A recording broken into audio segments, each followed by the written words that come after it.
Good morning everyone. आज हम लोग ऑर्गेनिक केमिस्ट्री में सबसे पहले ये सीखेंगे कि हाइड्रोकार्बन किसको कहते हैं। उसके बाद हाइड्रोकार्बन का क्लासिफिकेशन कैसे हुआ और होमोसाइक्लिक किसको कंपाउंड कहते हैं और साथ ही साथ हेट्रोसाइक्लिक कंपाउंड किसको कहते हैं। तो स्टार्ट कीजिए, हेडिंग डाल दीजिए हाइड्रोकार्बन।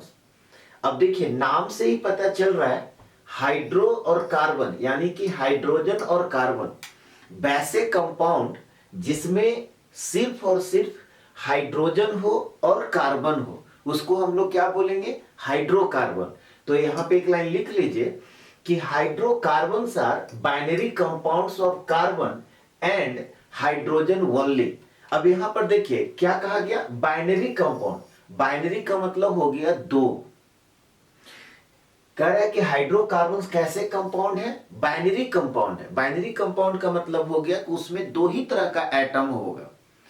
तो कौन कौन सा दो तरह का एटम होगा, तो उसमें कह रहा है कि कार्बन एंड हाइड्रोजन ओनली। वैसे कंपाउंड जिसमें कार्बन और हाइड्रोजन होता है, वैसे कंपाउंड जिसमें केवल कार्बन और हाइड्रोजन होगा उसको हम लोग क्या बोलेंगे, हाइड्रोकार्बन्स कहेंगे। ठीक है। अब एग्जांपल में देखिए जैसे CH4 है। अब इसमें देखिए क्या है, कार्बन है और हाइड्रोजन है, तो इसको हम लोग हाइड्रोकार्बन्स कहेंगे। और इसका नाम क्या होता है, सभी लोग जानते हैं, मीथेन। C2H6 है। अब यहां पर फिर देखिए कार्बन है और हाइड्रोजन है, तो इसको हम लोग क्या बोलेंगे, हाइड्रोकार्बन्स। इसका नाम क्या होता है, इथेन। जैसे यहां पे C2H4 है। अब देखिए इसमें भी कार्बन है और सिर्फ हाइड्रोजन है। तो वैसे कंपाउंड जिसमें कार्बन और हाइड्रोजन होगा उसको हम लोग क्या बोलेंगे, हाइड्रोकार्बन। अब इसका नाम क्या होता है, तो इथिलीन। ये कॉमन सिस्टम में इसका नाम है सो इथिलीन होता है और आईयूपीएसी सिस्टम में इथीन। तो ये सब नोमेनक्लेचर में हम लोग आगे सीखेंगे। जैसे नेक्स्ट एग्जांपल देखिए C2H2 है, तो इसको कॉमन सिस्टम में एसिटिलीन कहते हैं। तो इसमें भी क्या है, कार्बन है और हाइड्रोजन है। जैसे C6H6, इसमें भी क्या है, सिर्फ और सिर्फ कार्बन है और हाइड्रोजन है। इसका नाम क्या होता है, सभी लोग जानते हैं, बेंजीन। ठीक है, बगल में नाम भी लिख लीजिएगा क्योंकि धीरे धीरे अब आपको नाम भी सीखना है। जैसे यहाँ पे C6H12 है, इसमें भी क्या है, सिर्फ और सिर्फ आपका कार्बन और हाइड्रोजन है। इसका नाम क्या होता है, साइक्लोहेक्सेन। इसको हम लोग क्या पढ़ेंगे, साइक्लोहेक्सेन एसेट्रा। तो आपको हाइड्रोकार्बन में क्या बताया गया कि हाइड्रोकार्बन है सो बाइनरी कंपाउंड है। किसका मतलब दो एटम होगा, लेकिन कौन सा दो एटम, तो कह रहा है कि कार्बन एंड हाइड्रोजन ओनली, केवल कार्बन और हाइड्रोजन होना चाहिए। यहां तक नोट कीजिए जल्दी से, यहां तक कंप्लीट कर लिए। अब हम लोग हाइड्रोकार्बन का क्लासिफिकेशन देखेंगे। तो हाइड्रोकार्बन सबसे पहले जानिए कि दो तरह का होता है। एक को हम लोग बोलते हैं ओपन चेन। ओपन चेन को ही हम लोग बोलेंगे एसाइक्लिक या एलिफैटिक। एसाइक्लिक या एलिफैटिक। और दूसरा क्या होगा, क्लोज चेन। इसी को हम लोग बोलते हैं रिंग या साइक्लिक। सबसे पहले हाइड्रोकार्बन कितने तरह का, दो तरह का। कौन कौन, तो एक हो गया ओपन चेन और दूसरा हो गया क्लोज चेन। ओपन चेन को क्या कहेंगे, एसाइक्लिक या एलिफैटिक। ठीक है, और क्लोज चेन क्या होगा, रिंग या इसी को हम लोग साइक्लिक भी कहेंगे। अब ओपन चेन जो है आपका दो तरह का, एक को हम लोग बोलेंगे सेचुरेटेड और दूसरे को बोलेंगे अनसेचुरेटेड। ओपन चेन कितने तरह का, दो तरह का, एक हो गया सेचुरेटेड, दूसरा हो गया अनसेचुरेटेड। अब होता है कि सेचुरेटेड किसको कहेंगे, तो वैसे कंपाउंड जिसमें कार्बन कार्बन सिंगल बॉन्ड हो और कार्बन हाइड्रोजन सिंगल बॉन्ड हो, यानी कि वैसे कंपाउंड जिसमें सिग्मा बॉन्ड का फॉर्मेशन हो। ठीक है, तो उसको हम लोग सेचुरेटेड कहेंगे। यानी कि सेचुरेटेड का जो एग्जांपल होगा वो अल्केन कहलाएगा। अनसेचुरेटेड दो तरह का हो गया, एक को बोलेंगे अल्कीन्स और दूसरे को बोलेंगे अल्काइंस। यानी कि कार्बन कार्बन डबल बॉन्ड हो गया तो अल्कीन्स और कार्बन कार्बन ट्रिपल बॉन्ड तो अल्काइंस। अब आते हैं इधर, यहां पे क्लोज चेन भी है सो आपका दो तरह का होगा, एक को कहेंगे एलिसाइक्लिक और दूसरे को बोलेंगे एरोमेटिक। क्लोज चेन कितने तरह का, यानी कि रिंग जो होगा वो दो तरह का होगा, एक को हम लोग कहेंगे एलिसाइक्लिक और दूसरे को बोलेंगे एरोमेटिक। अब एलिसाइक्लिक जो है ये भी दो तरह का, इसमें भी आपका सेचुरेटेड होगा और अनसेचुरेटेड होगा। अब देखिए सेचुरेटेड में हम अभी आपको यहां पे क्या बताया, ओपन चेन में बताया कि कार्बन कार्बन सिंगल बॉन्ड और कार्बन हाइड्रोजन सिंगल बॉन्ड। तो इसका मतलब क्या हुआ, इसका मतलब ये हुआ कि रिंग में भी तो कार्बन कार्बन सिंगल बॉन्ड हो सकता है। जैसे रिंग होने के लिए मिनिमम नंबर ऑफ कार्बन कितना होना चाहिए, 3 होना चाहिए। तो रिंग में भी क्या है, यहाँ पे कार्बन कार्बन सिंगल बॉन्ड है और आपको पता है कि कार्बन टेट्रा वैलेंसी होता है, तो इसके कोवैलेंसी को फुलफिल करने के लिए हर एक कार्बन के साथ दो दो हाइड्रोजन है। तो यहाँ पे क्या हो रहा है, हर एक कार्बन कार्बन है सो सिंगल बॉन्ड से बॉन्डेड है और कार्बन हाइड्रोजन भी है सो क्या है, सिंगल बॉन्ड से बॉन्डेड है। तो इसको भी हम लोग सेचुरेटेड कहेंगे। तो यहां पे क्या हो गया, अगर आपसे बात किया जाए कि सेचुरेटेड का एग्जांपल क्या होगा, तो इसको हम लोग बोलते हैं साइक्लोअल्कीन। अब अनसेचुरेटेड, तो अनसेचुरेटेड में फिर दो तरह का हो गया, एक हो गया साइक्लोअल्कीन्स। साइक्लोअल्कीन्स का मतलब क्या हुआ, साइक्लोअल्कीन्स का मतलब ये हुआ कि रिंग में है सो आपका पाई बॉन्ड आ जाएगा। तो जैसे ही रिंग में आपका पाई बॉन्ड आ गया तो इसको हम लोग क्या बोलेंगे, अनसेचुरेटेड। ये क्या हो गया, साइक्लोब्यूटीन, डबल बॉन्ड आ गया। तो यहां पर देखिए ENE है, ध्यान से देखिएगा ENE है। ठीक उसी तरह से ट्रिपल बॉन्ड भी होगा, तो इसका मतलब क्या हुआ, साइक्लो अल्काइन भी होगा। यानी कि अनसेचुरेटेड यहां भी दो तरह का हो गया, साइक्लो अल्कीन और साइक्लो अल्काइन।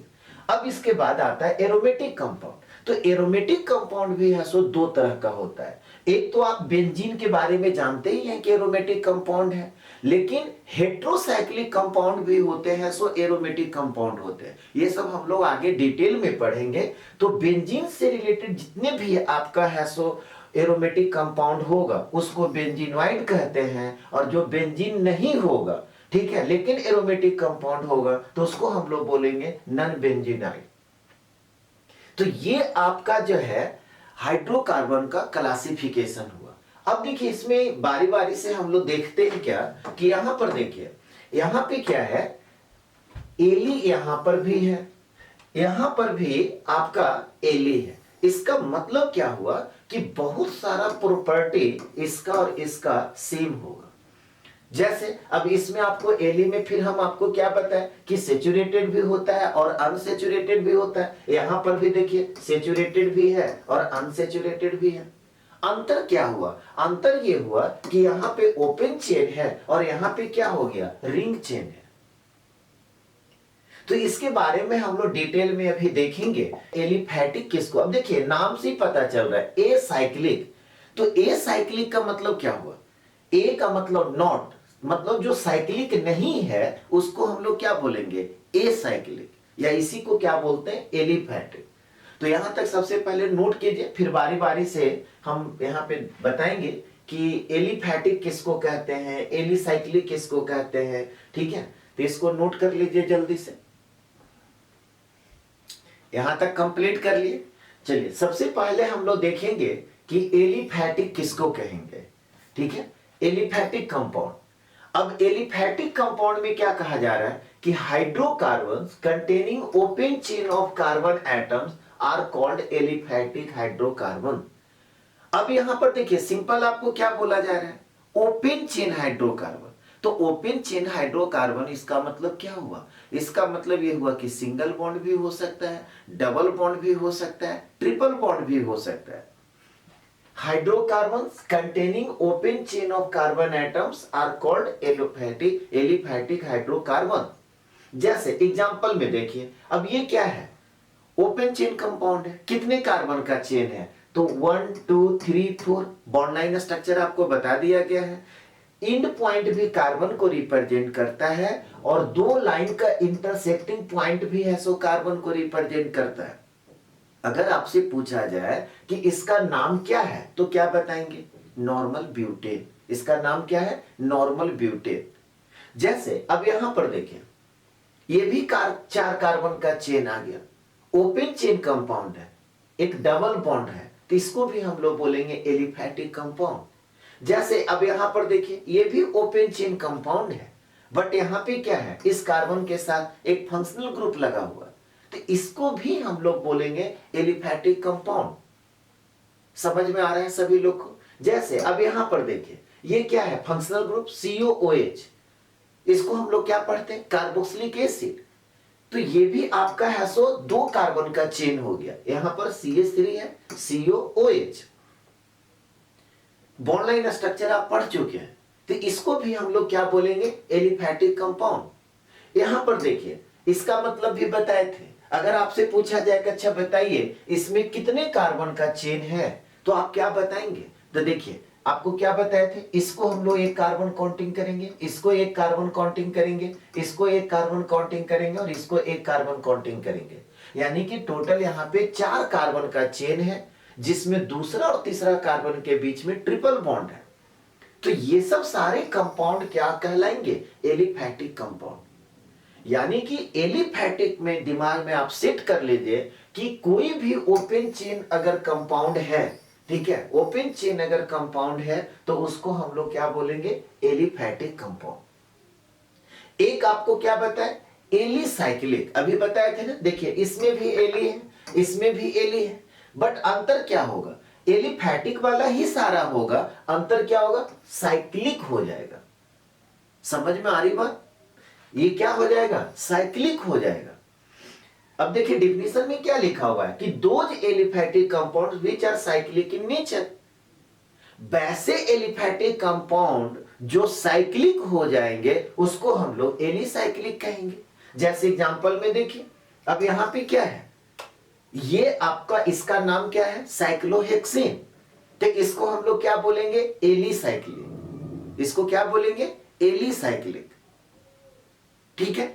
जैसे अभी इसमें हम आपको क्या बताए थे कि कार्बन कार्बन सिंगल बॉन्ड भी हो सकता है, कार्बन कार्बन डबल बॉन्ड भी हो सकता है, कार्बन कार्बन ट्रिपल बॉन्ड भी हो सकता है। अंतर क्या है? इसमें ओपन चेन है और यहां पर क्या हो गया? रिंग हो गया। तो यहां पर भी देखिए कार्बन कार्बन सिंगल बॉन्ड है, तो इसको हम लोग एलिसाइक्लिक कहेंगे। कार्बन कार्बन अगर डबल बॉन्ड हो जाएगा तब भी आप एलिसाइक्लिक ही कहेंगे। क्यों? क्योंकि एलिफैटिक का तो आपको बता ही रहा है। अंतर क्या हुआ? ये साइक्लिक आ गया, तो इसको अब एलिफैटिक ना बोल करके एलिसाइक्लिक कहेंगे। जैसे देखिए यहां पर ये भी आपका साइक्लिक है और कार्बन कार्बन आपका डबल बॉन्ड हो गया, तो इसको हम लोग क्या बोलेंगे? एलिसाइक्लिक। यहां तक सब लोग कंप्लीट कीजिए पहले। यहां तक सभी लोग कंप्लीट कर लिए। चलिए इसके बाद अब हम लोग सीखेंगे सेचुरेटेड कंपाउंड। अब सेचुरेटेड में क्या बताए थे? सेचुरेटेड का मतलब होता है हिंदी में संतृप्त। जैसे आपसे कहा गया सेचुरेटेड हाइड्रोकार्बन, इसका मतलब क्या हुआ? हाइड्रोजन से वो सेचुरेटेड होगा, यानी कि हाइड्रोजन से वो संतृप्त होगा। क्या कह रहा है कि saturated compounds are those compounds which have only carbon carbon bonds are single bonds. वहां पे पाई बॉन्ड्स हो ही नहीं सकता है, जहां पे आपका सिर्फ और सिर्फ सिग्मा बॉन्ड हो। सिंगल बॉन्ड है तो उसको क्या बोलेंगे? Sigma bond. तो जहां पे वैसे हाइड्रोकार्बन जिसमें सिर्फ और सिर्फ आपका सिग्मा बॉन्ड हो, या कह सकते हैं कि वैसे हाइड्रोकार्बन जिसमें सिर्फ और सिर्फ सिंगल बॉन्ड हो, तो उसको हम लोग क्या बोलेंगे? Saturated compound. जैसे एग्जांपल में देखिए, अब वो ओपन चेन भी हो सकता है, रिंग भी हो सकता है। डिफिनेशन में क्या बोला जा रहा है कि सिंगल बॉन्ड होना चाहिए, यानी कि सिग्मा बॉन्ड होना चाहिए। वो रिंग में है कि ओपन चेन में है, उससे कोई फर्क नहीं पड़ता है। अब यहां पर देखिए, ये क्या है? ओपन चेन कंपाउंड है और सारे क्या है? सिंगल बॉन्ड है। अगर इसी चीज को ये तो आपका कैसे लिखा हुआ है? Bond line structure. अब इसी चीज को आपको बोला जाता है कि कंडेंस स्ट्रक्चरल फार्मूला में लिखिए, तो आप क्या लिखते? कितना कार्बन है? 1 2 3 4 5, 5 कार्बन है। तो देखिए CH3 CH2 फिर CH2 फिर CH2 और उसके बाद क्या हो जाएगा? CH3। तो यहां पे क्या हो रहा है? ये जो स्ट्रक्चर आपको लिखा गया, इसमें क्या है? कार्बन कार्बन सिंगल बॉन्ड है या कार्बन हाइड्रोजन सिंगल बॉन्ड है, तो इसको हम लोग बोलेंगे सेचुरेटेड हाइड्रोकार्बन या सेचुरेटेड कंपाउंड। जैसे और एग्जांपल हम लोग देखते हैं, अब यहां पर देखिए रिंग हो गया, लेकिन इसको भी हम लोग सेचुरेटेड कहेंगे, ये साइक्लिक सेचुरेटेड हो गया। क्यों? यहां पे कार्बन कार्बन के बीच में सिंगल बॉन्ड है और हर एक कार्बन का कोवैलेंसी चार्ज फुलफिल करने के लिए, टेट्रावैलेंसी फुलफिल करने के लिए हर एक कार्बन के साथ क्या है, दो दो हाइड्रोजन है। और क्या बताए थे, अगर वो सिंगल बॉन्ड से है तो लिखने का जरूरत नहीं है बॉन्ड लाइन स्ट्रक्चर में, तो इसको भी हम लोग क्या कहेंगे, सेचुरेटेड कहेंगे। इसके बाद आता है अनसेचुरेटेड। अनसेचुरेटेड में भी आपको क्या बताए थे, दो तरह से, कार्बन कार्बन डबल बॉन्ड और कार्बन कार्बन ट्रिपल बॉन्ड। अब अनसेचुरेटेड ओपन चेन भी हो सकता है, रिंग भी हो सकता है। अब यहां पे देखिए क्या कहा जा रहा है कि unsaturated compounds are those compound which have carbon carbon double and triple bonds. वैसे हाइड्रोकार्बन्स या वैसे कंपाउंड को हम लोग अनसेचुरेटेड कंपाउंड्स कहेंगे जिसमें कार्बन कार्बन आपका डबल बॉन्ड हो या कार्बन कार्बन आपका ट्रिपल बॉन्ड हो। बोलिए यहां तक सबको समझ में आ रहा है? अब इसका एग्जांपल देख लेते हैं। एग्जांपल में क्या है, देखिए यहां पे क्या है, यहां पे दो दो डबल बॉन्ड आ गया, रिंग में है तो इसको हम लोग अनसेचुरेटेड कहेंगे। अभी आपको बताएं, वो रिंग में भी हो सकता है, ओपन चेन में भी हो सकता है। जैसे एग्जांपल और देखें, अब यहां पे क्या है, डबल बॉन्ड है लेकिन क्या है, ओपन चेन है। तो कभी भी रिंग हो या ओपन चेन कंपाउंड हो, डबल बॉन्ड आ जाए या ट्रिपल बॉन्ड आ जाए तो उसको हम लोग क्या बोलेंगे, अनसेचुरेटेड बोलेंगे। जैसे एक और एग्जांपल देखते हैं। अब यहां पर देखिए ये क्या है, कार्बन कार्बन के बीच में ट्रिपल बॉन्ड आ गया, तो इसको भी हम लोग क्या बोलेंगे, अनसेचुरेटेड हाइड्रोकार्बन या अनसेचुरेटेड कंपाउंड्स।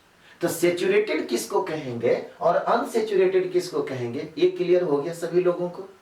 यहां तक जल्दी से नोट कर लीजिए, यहां तक सब लोग कंप्लीट कर लिए। चलिए अब इसके बाद हम लोग देखेंगे ना हेट्रोसाइक्लिक कंपाउंड्स। अब देखिए हेट्रोसाइक्लिक कंपाउंड, अभी हम लोग हाइड्रोकार्बन्स के बारे में पढ़ रहे थे तो वहां पे क्या बताया गया कि कार्बन और हाइड्रोजन हो, ठीक है। अब आपको स्टार्टिंग में भी बताए थे कि ऑर्गेनिक केमिस्ट्री में कार्बन के अलावे हम लोग नाइट्रोजन, ऑक्सीजन, सल्फर, ये सब एटम के भी बारे में पढ़ते हैं। इसी सब को हम लोग हेट्रो एटम कहेंगे।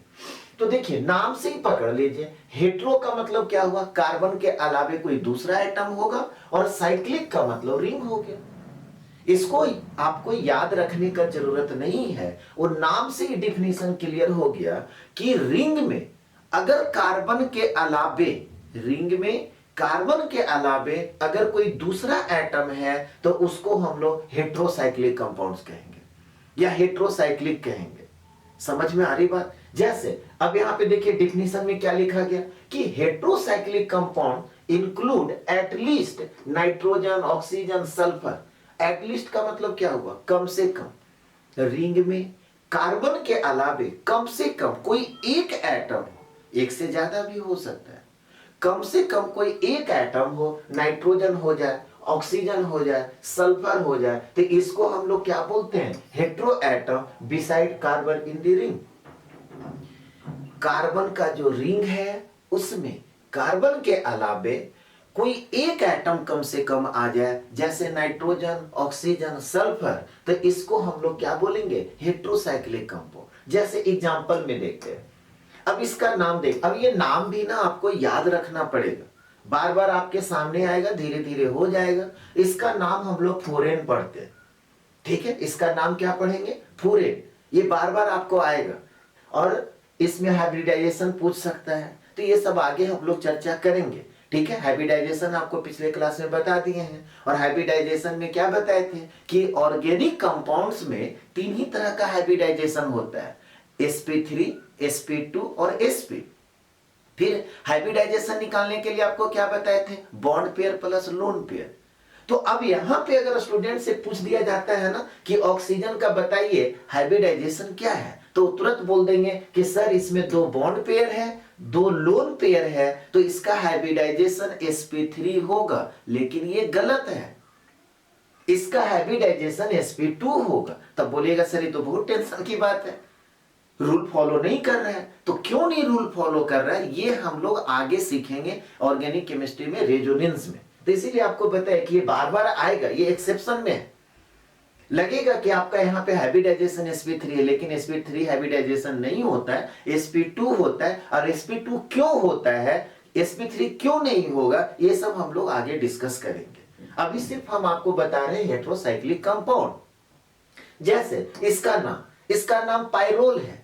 यहां पर भी स्टूडेंट से अगर पूछ दिया जाए कि अच्छा बताइए नाइट्रोजन का हाइब्रिडाइजेशन क्या होगा, तो फिर बच्चे बोलेंगे sp3 होगा सर। क्यों, वो तुरंत काउंटिंग करेंगे कि 1 2 3 बॉन्ड पेयर हो गया, 3 सिग्मा बॉन्ड यानी कि बॉन्ड पेयर, और एक लोन पेयर है, तो bond pair plus lone pair, number of orbitals 4 हो गया, तो तुरंत निकाल के बताएंगे कि इसका हाइब्रिडाइजेशन sp3 है।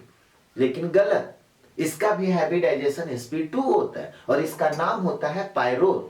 अब क्यों होता है, उसके पीछे क्या रीजन है, ये सब हम लोग आगे डिटेल में सीखेंगे। इसका नाम होता है टेट्राहाइड्रोफुरान। क्या पढ़ेंगे, टेट्राहाइड्रोफुरान। समझ में आ रही बात। यहां पे अगर आपसे पूछा जाए कि अच्छा बताइए इसका हाइब्रिडाइजेशन क्या होगा ऑक्सीजन का, तब आप यहां पे sp3 कहेंगे। 2 बॉन्ड पेयर 2 लोन पेयर, तो यहां पे नंबर ऑफ ऑर्बिटल्स 4 हो गया, तो ये हो गया sp3। इसको शॉर्ट में ना THF भी कहते हैं। क्या बोलेंगे, टेट्राहाइड्रोफुरान को THF। और एग्जांपल हम लोग देखते हैं। अब यहां पर देखिए, इसको सल्फर है, रिंग में कार्बन के अलावे क्या है, सल्फर है।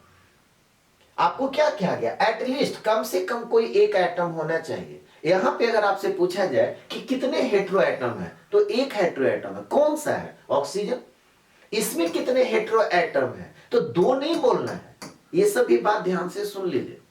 यहां पे आपको पूछा जाएगा कि कितने हेटेरो एटम है, तो 2 नहीं बोलना है। आपको लगेगा कि सर नाइट्रोजन भी है और हाइड्रोजन भी है, तो यहां पे तो 2 एटम है, नहीं। रिंग में सिर्फ और सिर्फ नाइट्रोजन है, रिंग में सिर्फ और सिर्फ नाइट्रोजन है, तो यहां पे भी एक ही हेटेरो एटम है। इसमें भी एक ही हेटेरो एटम है, इसमें भी एक ही हेटेरो एटम है। अब आपसे पूछा जाए अच्छा जी बताओ, इसका नाम होता है थायोफिन, कि थायोफिन में कितना हेटेरो एटम होता है, तो एक आपको जवाब देना होगा। कौन सा होता है, तो आपको याद रखना पड़ेगा कि सल्फर जब होता है रिंग में 5 मेंबर का रिंग होता है। देखिए 1 2 3 4 5, जिसमें एक मेंबर है सो सल्फर होता है, तो उसका नाम थायोफिन होता है। जैसे अब यहां पर देखिए, इसको हम लोग पढ़ते हैं पाइरिडीन, ठीक है, इसका नाम क्या होता है, पाइरिडीन। यहां पर कितने हेटेरो एटम है, तो 1 है। कौन सा है, तो नाइट्रोजन है। जैसे इसका नाम, अब यहां पर देखिए, इसको हम लोग पढ़ते हैं इमिडाजोल। अब इसमें देखिए रिंग में क्या हो गया, 2 हेटेरो एटम्स आ गया। ये अलग बात है कि दोनों नाइट्रोजन है, लेकिन हेटेरो एटम्स कितना है, तो 2 हेटेरो एटम है, क्योंकि दोनों नाइट्रोजन आपका क्या है, रिंग में है। तो मेरे ख्याल से सभी लोगों को क्लियर हो गया होगा कि हेटेरोसाइक्लिक कंपाउंड्स किसको कहेंगे। तो रिंग में कार्बन के अलावे कम से कम कोई एक डिफरेंट एटम होना चाहिए। लाइक ऑक्सीजन हो सकता है, नाइट्रोजन हो सकता है, सल्फर हो सकता है, तो उसको हम लोग क्या बोलेंगे, हेटेरोसाइक्लिक कंपाउंड्स बोलेंगे। दूसरा में क्या बताएं, होमोसाइक्लिक। होमो का मतलब क्या होता है, सेम, यानी कि रिंग में सिर्फ और सिर्फ कार्बन ही होगा। होमो का मतलब क्या होता है, सेम। हेटेरो का मतलब क्या होता है, डिफरेंट। तो रिंग में सिर्फ और सिर्फ कार्बन ही होगा, तो उसको हम लोग होमोसाइक्लिक कंपाउंड्स कहेंगे। अब डिफिनीशन क्या हो गया कि homocyclic compound consist of only carbon atoms in the ring. Ring में सिर्फ और सिर्फ कार्बन एटम होगा, तो उसको हम लोग क्या बोलेंगे, होमोसाइक्लिक कंपाउंड। जैसे एग्जांपल में देखिए, ये बेंजीन है, ठीक है, तो यहां पे क्या हुआ, रिंग में सिर्फ और सिर्फ कार्बन है। यहां पर देखिए, ये रिंग में सिर्फ और सिर्फ कार्बन है, तो इसको होमोसाइक्लिक कहेंगे। इसका नाम क्या हो जाएगा, साइक्लोब्यूटेन। यहां पर देखिए, रिंग में आपका सिर्फ और सिर्फ कार्बन है। अब यहां पे हम लगा दिए OH। अब आपसे पूछा जाए कि अच्छा बताइए ये होमोसाइक्लिक कंपाउंड है या नहीं है, तो आप क्या बोलेंगे, ये होमोसाइक्लिक कंपाउंड है। रिंग के बाहर क्या लगा हुआ है उससे मेरे को कोई मतलब नहीं है। रिंग के बाहर क्या लगा हुआ है उससे मेरे को कोई मतलब नहीं है, रिंग में सिर्फ और सिर्फ कार्बन है, तो इसको हम लोग होमोसाइक्लिक कहेंगे। क्योंकि हम लोग बात कर रहे हैं साइक्लिक का, और होमो तो होमो का मतलब सेम हो गया। जैसे अब यहां पर देखिए बेंजीन है, अब बेंजीन में हम लगा दिए NH2। अब आपसे पूछा जाए कि अच्छा बताइए होमोसाइक्लिक है कि नहीं है, तब क्या बोलेंगे? ये होमोसाइक्लिक है। अब क्यों होमोसाइक्लिक है? तो रिंग में सिर्फ और सिर्फ कार्बन एटम्स है, तो इसको हम लोग क्या कहेंगे? होमोसाइक्लिक कंपाउंड्स कहेंगे। तो आज यहीं तक। आज का क्लास आपको कैसा लगा कमेंट करके जरूर बताइए, और वीडियो अच्छा लगता है तो लाइक कीजिए, शेयर कीजिए, सब्सक्राइब कीजिए।